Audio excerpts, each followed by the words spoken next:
ஆனால் இப்போ களத்தில் இறங்கி நீங்கள் போராட்டம் இருக்கீங்க. இதே வேலையில் வந்து சாட்டையில் அடிச்சுக்கிட்டா இந்த திமுக ஆட்சி அகற்றிடலாம் அப்படின்னு வந்து அண்ணாமலை பண்ணுறாரு. அதை எப்படி நீங்கள் பார்க்குறீங்க? இல்லை அந்த செயல் வந்து நீங்கள் அதை ஏற்கிறீங்க எதிர்க்கிறீங்க. ஆனால் அவருடைய கோபத்தை வந்து நம்ம குறைச்சி மதிப்பிட முடியாது. தம்பியுடைய அணுகுமுறை வந்து அது இப்போ கேட்கும்போது எதுக்கு இப்படி இவ்வளோ தூரம் முடிவு எடுக்க வேண்டியதில்லை. இப்போ எனக்கு கூட தான் கோபம் இருக்குது. இப்போ அதில் குற்றவாளியை சாட்டிட்டு அடிக்கணும் மீது நம்ம போய் அதுக்கு அடிச்சுக்கணும், அது தேவையில்லாத கஷ்டமாக இருந்து கேட்கும்போது. ஆனால் அவருக்குள்ளே இருக்கிற அந்த கோபத்தை வந்து எல்லாருக்குள்ளே இருக்கிற கோபம் ஒரு தலைவராக அவர் சொல்ல வேண்டியது வருது, வெளிப்படுத்துறத அப்படி வெளிப்படுத்திட்டார். அதனால அதை போய் அதை விமர்சிச்சுக்கிட்டு இருக்க வேண்டியதில்லை. அவருடைய உணர்வு அதை அப்படி வெளிக்காட்டுறாரு.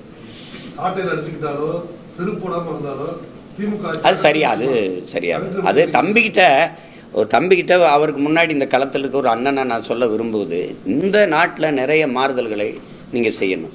நான் அதுதான் அடிப்படை அமைப்பு அரசியல் மாற்றம்னு சொல்கிறது காரணம். என்னென்ன அடிச்சோட அரசியல் மாற்றம்னு நீங்கள் கூட கேட்கலாம். இப்போது இந்த ஆட்சியை அப்புறம் இந்த ஆட்சி வந்து இவங்க வந்து கோட்பாடு பேசுகிறது, திராவிட மாடல் பேசுகிறது, நல்லாட்சி பேசுகிறது. ஆட்சி நேர்மையாக கொடுத்துட்ட ஒருத்தருக்கு வாக்குக்கு காசு கொடுக்க வேண்டிய தேவையில்லை. அவர் வந்து இந்த மகராசை இன்னொரு தடவை வரணும், எந்த பிரச்சனையும் இல்லைன்னு மக்கள் விரும்பிட்டா அவனே தேடி வந்து பார்ப்பான், அவனே அவர் என்ன பேச வர்றாருன்னு கேட்பான், அவனே திரும்பி வாக்கு கேட்காமலே போட்டுருவான். அப்படியெல்லாம் வென்றது இருக்குது. தொகுதிக்கே போகாமல் ஜெயிச்சவர் தமிழ்நாட்டில் இருக்காரா இல்லையா? எங்கள் தாத்தா முத்துராமலிங்க தவிர தொகுதிக்கே போகாமல் வாய் போட்டு சட்டம் வாய் திறந்து எனக்கு வாக்கு போடுங்கன்னு கேட்காம ஜெயிச்சாரா இல்லையா? எப்படி ஜெயிச்சாரு? நம்பினா இந்த மக்கள் இந்த மனுஷனுக்கு போடணும்னு நம்பினா, நல்லவர்னு நம்பினா. அப்படி நீங்கள் செஞ்சுருந்தீங்கன்னா போடுவாங்க. ஆனால் நீங்கள் ஏன் வாக்குக்கு 1000-500 கொடுத்து வாக்கை வாங்குறீங்க? வாக்குக்கு காசை கொடுத்து வாங்கிட்டு நீ ஊழல் லஞ்சத்தை ஒழிப்பேன்னு பேசுறது மாதிரி உலக வேடிக்கை ஏதாவது இருக்கா? தெருவுக்கு தெரு சாராய கடை திறந்து வச்சுட்டு மக்களின் நலம்னு பேசுறது மாதிரி ஒரு பைத்தியக்காரத்தனை ஏதாவது உலகத்தில் இருக்கா? இல்லை. சரி, இதையெல்லாம் விடுவோம். இப்போ தம்பி என்ன செய்யணும்? வாக்குக்கு காசு கொடுக்குற ஒரு வேட்பாளர் அவரை கண்டு 10 ஆண்டுக்கு தேர்தல் நிற்க தடை அப்படின்னு இவங்க இப்போ ஆண்டுகிட்டு இருக்க அதிகாரம் இவங்க சொல்லி போட்டால் ஒருத்தன் காசு கொடுக்க மாட்டேன்.